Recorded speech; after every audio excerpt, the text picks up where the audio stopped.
Bonjour et bienvenue à Profession homéopathe sur Radio Meusêtre. Je suis Ingrid Schutt, homéopathe, et je reçois encore Georges Aragon.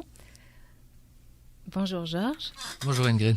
Georges est homéopathe uniciste depuis 1985, depuis longtemps. Ouais. Les cheveux blancs. Oui, il est professeur et conférencier international, membre du syndicat professionnel des homéopathes du Québec, acupuncteur de médecine traditionnelle et simplement génial au quotidien. Georges est reconnu pour toutes ses connaissances. C'est une encyclopédie ambulante et quelqu'un que j'admire pour ses grandes qualités intellectuelles et de cœur. Merci d'être là. Merci Ingrid. Et Georges, oye, vamos a Cuba. Ah, Ouais, sí. Ah, Cuba Pero no libre. vamos a la playa. Non, on va pas à la plage. On vous amène à Cuba aujourd'hui. Faites vos valises, votre bikini, votre brosse à dents. Et on parle toujours sur le même thème des études scientifiques autour de l'homéopathie.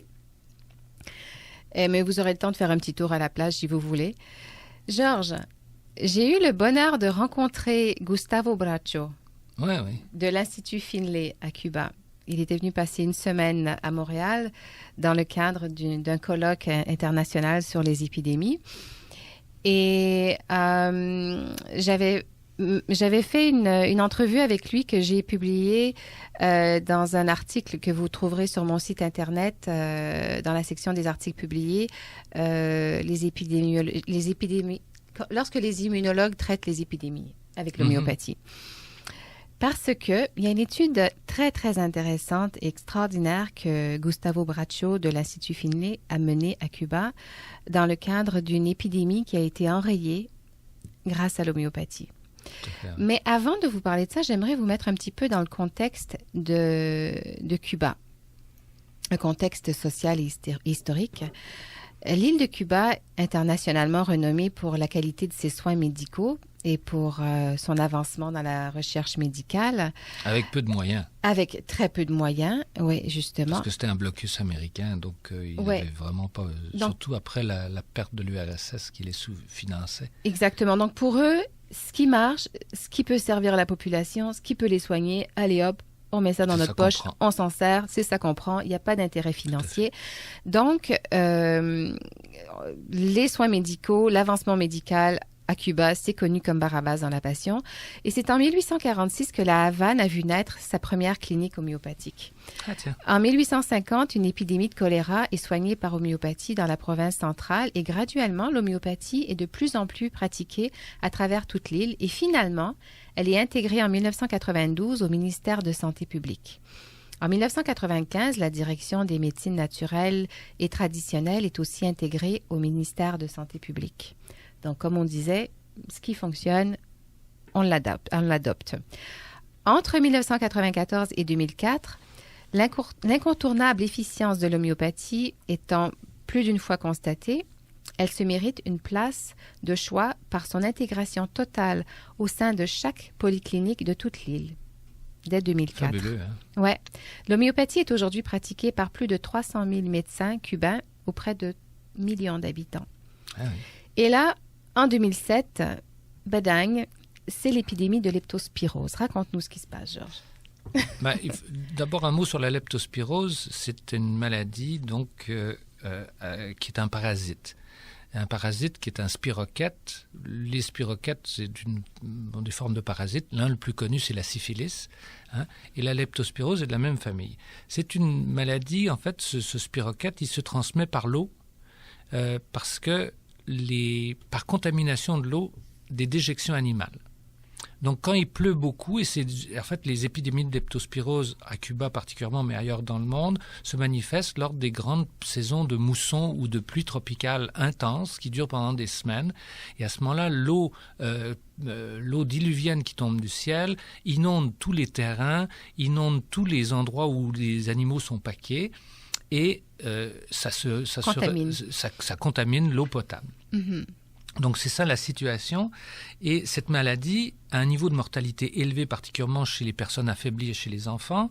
On parle de dizaines de milliers de morts annuellement, et de millions de cas infectés chaque année dans le monde. Donc c'est pas de la petite bière, là. On parle de quelque chose d'important. Le gouvernement cubain voulait faire une prévention contre cette maladie avec l'Institut Finlay. Parce qu'il y avait déjà des cas. Il y avait déjà des cas de leptospirose déclarés. Oui, c'était tout le temps là. Seulement, c'était plus ou moins grave selon les années. Et puis, ils avaient développé un vaccin. Enfin, il y a un vaccin pour la leptospirose, mais l'Institut Finlay, faute de moyens et aussi devant l'ampleur que prenait le phénomène à Cuba, ils se retrouvaient coincés. Ils ne pouvaient pas produire la quantité de vaccins nécessaire. Et en 2007, ils ont décidé de se tourner vers l'homéopathie parce que de toute façon, physiquement, ils n'étaient pas capables de faire face aux besoins. Il fallait 6 mois pour préparer le vaccin. Ils n'avaient pas le temps et ils n'avaient pas les moyens. C'est ça. Alors, ils ont pris une zone, parce que, étant donné que c'était une étude scientifique, ils ont pris une zone particulièrement touchée par le phénomène épidémique, qui touchait un peu plus de 2 millions de personnes, et ils ont décidé d'administrer le remède homéopathique, un nosode, donc un remède spécifique à cette maladie-là, homéopathique. De leptospirose. Un remède homéopathique qui est fait à partir... Qui est préparé à partir de la maladie. De la maladie. Et donc, ils furent administrés à toute la population, d'un peu plus de 2 millions de personnes. 2,6 millions. Et on a vu un résultat absolument spectaculaire. Alors que dans les zones où la prophylaxie homéopathique n'était pas administrée, on a vu une augmentation de la maladie et du taux de décès. Dans la zone où la population a été traitée, on a assisté à 80% de diminution de l'incidence de la maladie, ce qui est un résultat, d'une part, hors de tout doute, et d'autre part, remarquable. Les bénéfices étaient criants. Donc, baisse dramatique des cas d'infection, baisse dramatique de la mortalité, baisse dramatique des coûts de santé et une facilité d'administration du remède. Donc, c'est quand même important quand on parle d'un phénomène social aussi important, c'est de pouvoir administrer facilement et, en plus, pas d'injection à faire, donc pas d'infection ni d'effets secondaires à redouter. Et en plus, ce que Gustavo Braccio me disait, c'est que le remède homéopathique a pu être distribué aux enfants de moins de 15 ans, contrairement au vaccin conventionnel de leptospirose. Exactement. On peut en fait faire de la prophylaxie chez les nouveau-nés. Il n'y a pas de limitation de contre-indication ou d'effets à redouter. Parce que les mêmes remèdes qu'on utilise pour les adultes, on peut les utiliser pour la femme enceinte, pour les bébés, pour les gens de tous âges. Et ces remèdes ne se périment pas. Ouais. Ces remèdes peuvent être produits en grande quantité extrêmement rapidement. Je veux dire, on peut produire avec un petit laboratoire bien équipé, on peut produire en quelques jours de quoi administrer un remède à des millions de personnes. Donc, la facilité de fabrication et de distribution du remède homéopathique, c'est fascinant. Oui. Et tu sais, quand j'étais en Haïti après le tremblement de terre en 2010, j'allais dans les villages, je suis allée 4 fois après le tremblement de terre et je travaillais dans les rues là-bas, puis je traitais les villages de tentes où les gens souffraient. C'était bien courageuse à toi. Ah, écoute, mon frère me dit, mais t'es folle, tout le monde court dans un sens pour quitter le pays, puis t'as une grille qui rentre de l'autre côté dans l'autre sens. C'est fou. Ah, ben oui, mais qu'est-ce que tu veux? Mais qu'est-ce que je disais avec ça? Ah oui, dans les villages de tentes, il y avait des gens qui étaient contaminés par des diarrhées. Les conditions de vie tellement affaiblissantes. Et puis, je pouvais fabriquer des remèdes comme ça en grande quantité pour 3 fois rien. À partir de très, très peu de moyens. Et puis, on pouvait enrayer les diarrhées et vomissements, dans le temps de le dire, sur des villages de centaines et des centaines de personnes. Ouais. Et c'est dans toutes les situations dramatiques. C'est un peu ce que connaissait l'Europe au début de l'homéopathie, au 19e siècle. Avec le choléra. Avec le choléra. Et puis aux États-Unis, avec la fièvre jaune, avec le typhus, la typhoïde. Et encore aujourd'hui, avec la dengue. La dengue, avec la méningite au Brésil. Tout à fait. Les études qui ont été menées au Brésil sur... C'est ça. Et l'expérience homéopathique là-dessus, bien que nos détracteurs soient très véhéments à ce sujet-là, les expériences homéopathiques, si on va à la Bibliothèque nationale à Washington, il y a une documentation considérable sur les épidémies aux États-Unis qui sont documentées, qui ont été analysées. C'est remarquable. Et en Europe, c'est pareil. D'ailleurs, curieusement, c'est à travers les épidémies que l'homéopathie s'est fait le plus connaître. Au 19e siècle, il n'y avait rien. Donc, les gens mouraient comme des mouches dans ces épidémies-là, et les endroits où l'homéopathie était présente, les gens mouraient plus. Et évidemment, les gens se sont mis à parler d'homéopathie parce que ça marchait. Hein. C'est pas autrement, je veux dire. Et l'effet placebo, vous savez, dans une épidémie, on rigole là. Hein. Bon. Mais bon, c'est vraiment très, très parlant. Et je trouve ça intéressant parce que l'étude de Cuba, donc, est faite par un institut de recherche extrêmement réputé, qui a publié constamment depuis de nombreuses années.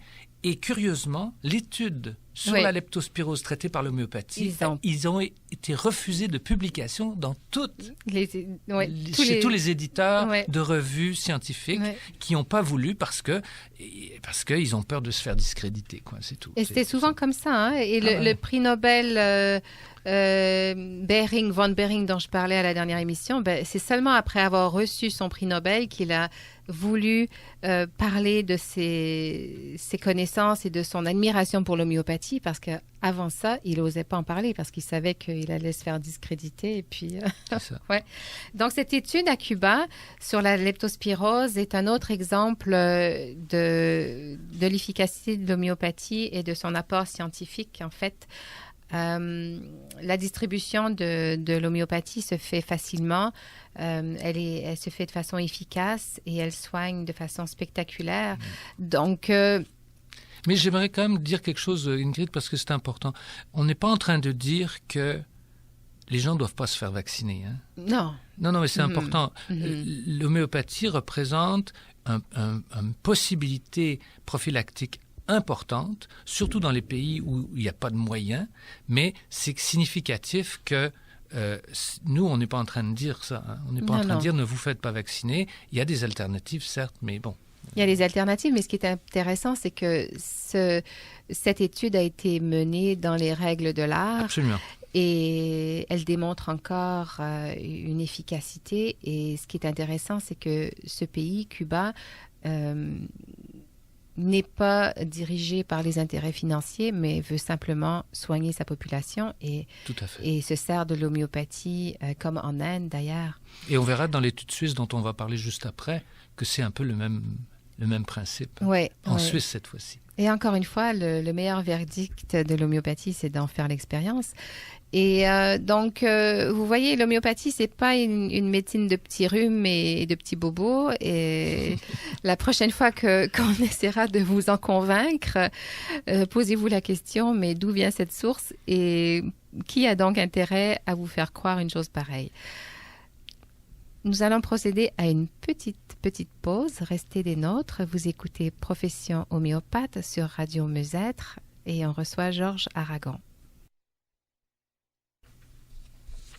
Nous sommes de retour de la pause avec Georges Aragon. Je suis Ingrid Schutt, homéopathe, et vous écoutez Profession homéopathe sur Radio Mieux-être. Georges. Oui, Ingrid. On a parlé de Cuba. Ouais. Maintenant, on quitte Cuba, on s'en va en Suisse. Oui, ce beau pays tout propre, tout organisé, qui est une structure fédérale comme nous. Hein? Donc, il y a un gouvernement fédéral et puis il y a un gouvernement des cantons.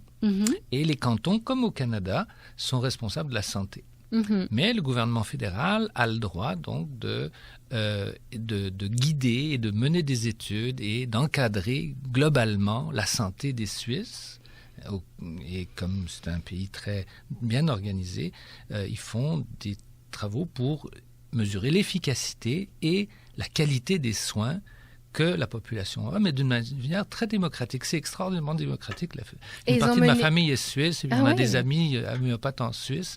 Tu es un homme des montagnes, toi. Ah oui, moi je suis né dans les Alpes, donc la Suisse n'était pas loin. Et en Suisse, on a mené une étude scientifique autour de l'homéopathie qui est très intéressante. Oui, parce que le gouvernement suisse se faisait beaucoup critiquer parce que l'homéopathie était là et il y avait les détracteurs de l'homéopathie et puis ceux qui étaient pour, ceux qui étaient contre, etc., comme d'habitude. Et rien ne change en 200 ans. Et le gouvernement suisse a dit, c'est facile, on va faire une commission spéciale qui va être chargée d'évaluer l'homéopathie sur plusieurs plans. Mm-hmm. Son efficacité thérapeutique, mm-hmm.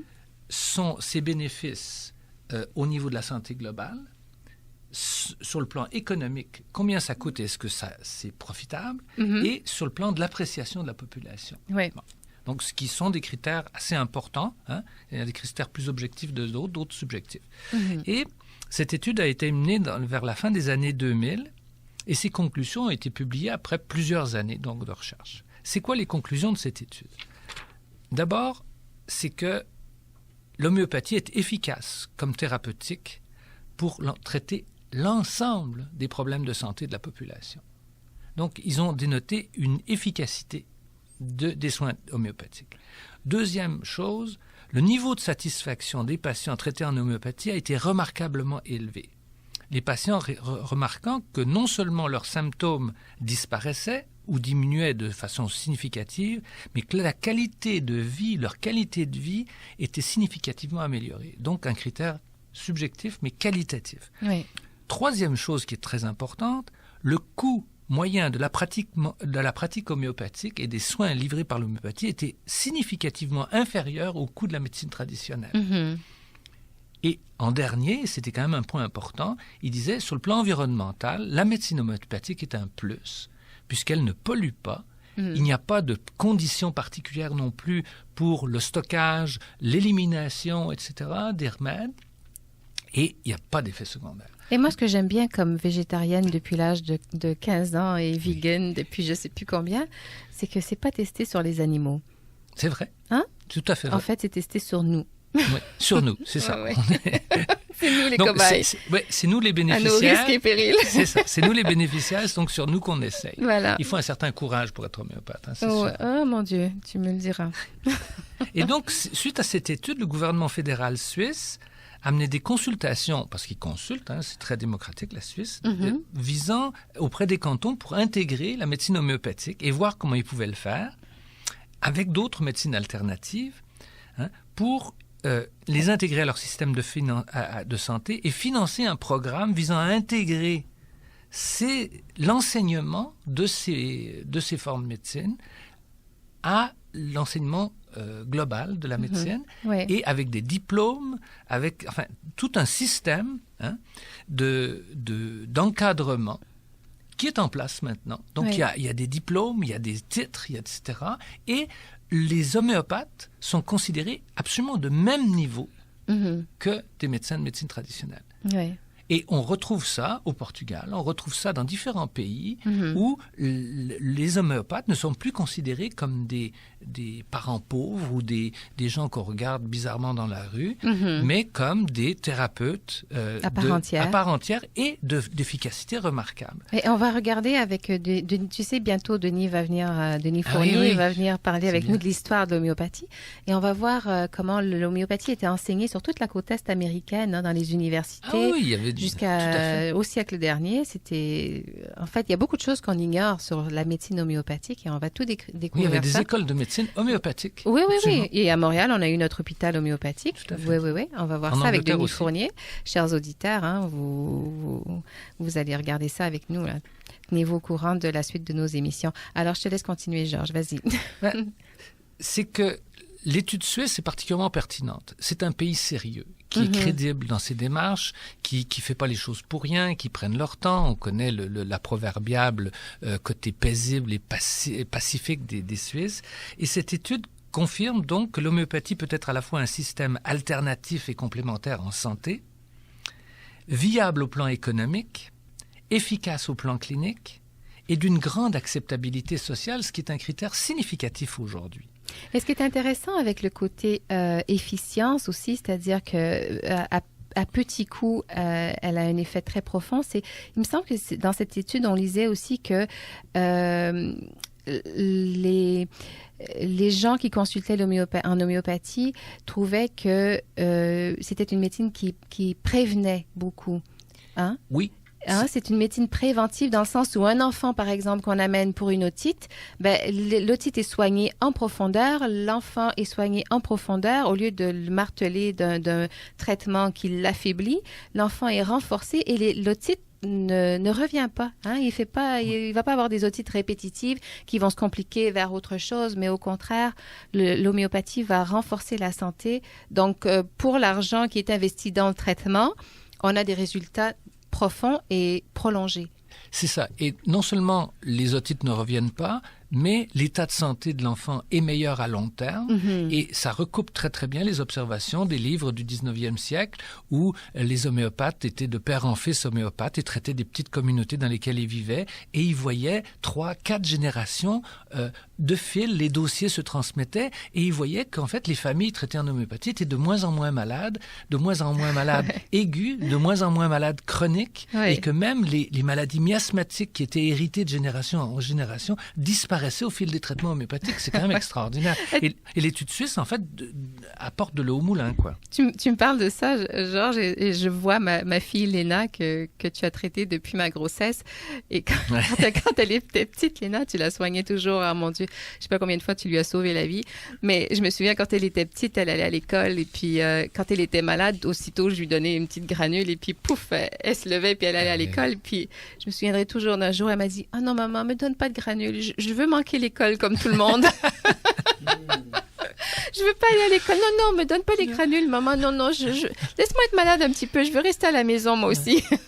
Et ce qui est extraordinaire, c'est qu'on a des patients, toi aussi, Ingrid, qui viennent du Brésil, qui viennent de l'Inde, du Pakistan, d'autres pays du monde, et pour qui l'homéopathie, ils arrivent et ils cherchent un homéopathe. Ben oui, ça va de soi. Ils viennent consulter. Pour eux, c'est de la médecine, ouais. C'est la médecine normale. Ben oui. Et consulter autre chose, c'est pas normal. Oui. Moi, j'ai des petites familles brésiliennes en ce moment, j'en ai eu plusieurs de suite, et c'est tellement amusant de les voir. Pour eux, c'est l'évidence, quoi. Oui, ça va de soi. On va voir l'homéopathe, c'est pas un secret. Oui. Et si on prend, en dehors de la Suisse, l'Inde, pour l'Inde, l'homéopathie, c'est une bouée de sauvetage de tout le système de santé. Ah, ouais. Parce que pour des coûts faibles, et on sait que quand même l'économie en Inde, bien qu'elle se redresse et qu'elle avance, ils sont plus d'1 milliard, ils sont presque 1,5 milliard maintenant. Les problèmes de santé et la gestion de la santé est quelque chose de phénoménal. Et les épidémies. Les épidémies, les maladies locales aussi qu'on ne trouve que là-bas. Et il y a une grande expérience. L'homéopathie a été introduite par les Anglais en Inde au 19e siècle. Et c'est médecine officielle. Les hôpitaux, les universités, les cliniques, on parle de centaines d'hôpitaux, de dizaines de milliers de cliniques. On parle d'écoles, d'universités homéopathiques, de spécialisation, de diplômes universitaires. C'est absolument extraordinaire. Quand je vais en Inde, là, j'y suis allée plusieurs fois et je vois des cliniques homéopathiques à tous les coins de rue. Et ils ont l'habitude de composer avec le mystérieux et l'invisible. Ben, pour eux, c'est pas un obstacle. Tu sais, Puis ils sont pragmatiques. Ça marche, c'est tout. Oui. Et puis si on va dans d'autres pays, donc on a l'Inde, si on change de continent, on va en Australie. L'Australie, le gouvernement fédéral a entériné l'homéopathie, c'est enseigné à l'université. Au Portugal, il y a 2 ans, j'ai rencontré à Londres le ministre de l'éducation de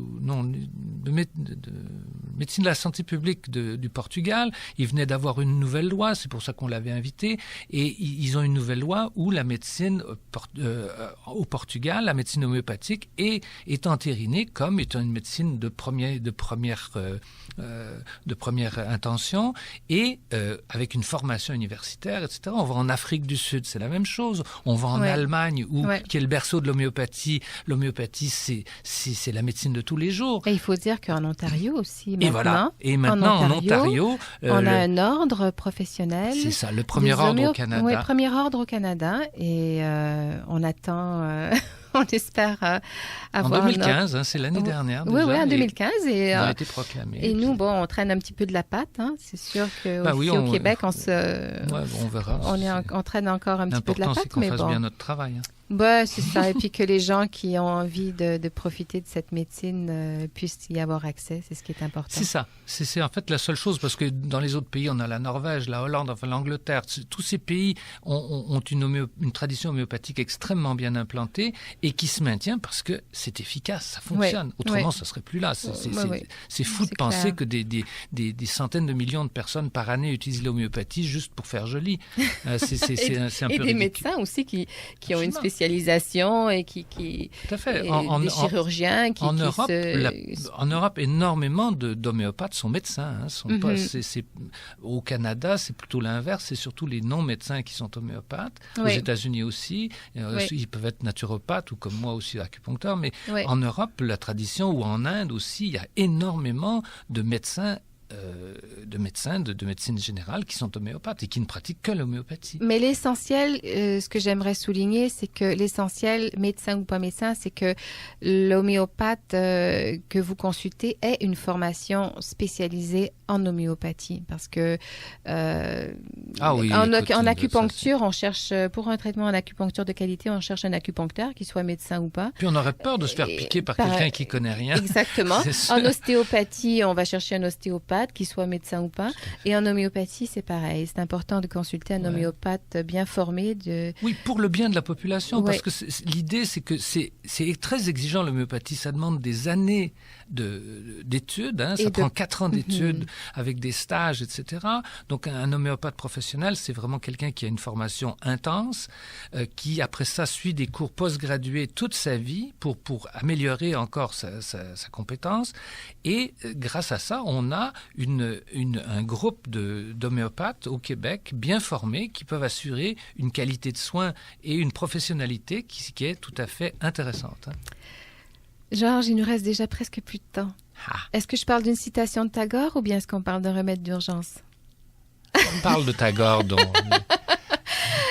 Puisqu'on parlait de l'Inde, Rabindranath Tagore est prix Nobel de littérature en 1913, qui est un grand sage, écrivain, poète, compositeur, dramaturge, peintre, philosophe indien, dont l'œuvre est, tu sais, elle est comparée à celle de Shakespeare. On dit que Tagore est le Shakespeare de l'Inde.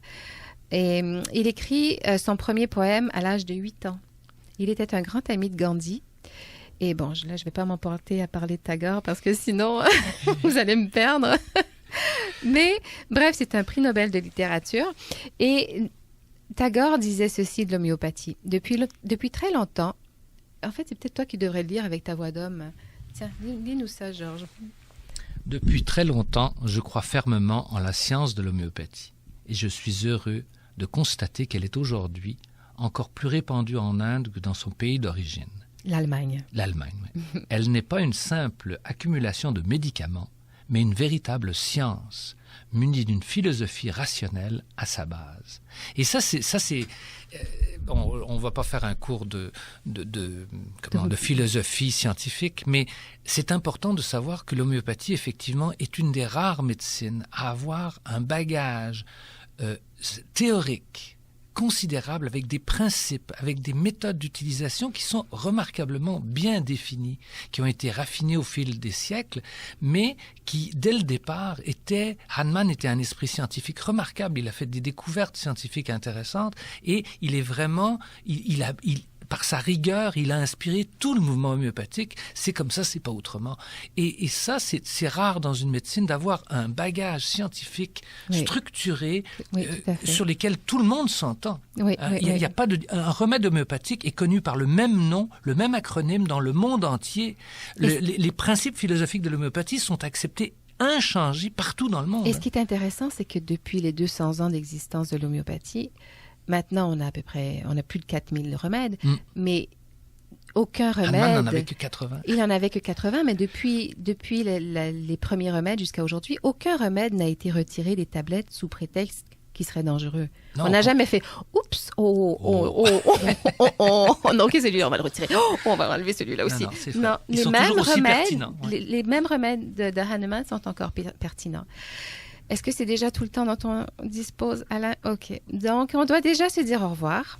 Merci Georges d'être Ça m'a fait venu plaisir, Ingrid, nous c'était vraiment partager agréable. tout ça. Je vais vous parler de toute cette théorie de l'homéopathie, des principes de base de l'homéopathie. On va recevoir Denis Fournier pour nous parler de l'histoire de l'homéopathie. J'espère que vous avez appris plein de choses. Vous écoutiez Profession homéopathe sur Radio Mieux-être et je vous dis au revoir et à bientôt. Bonne santé à tous. Au revoir.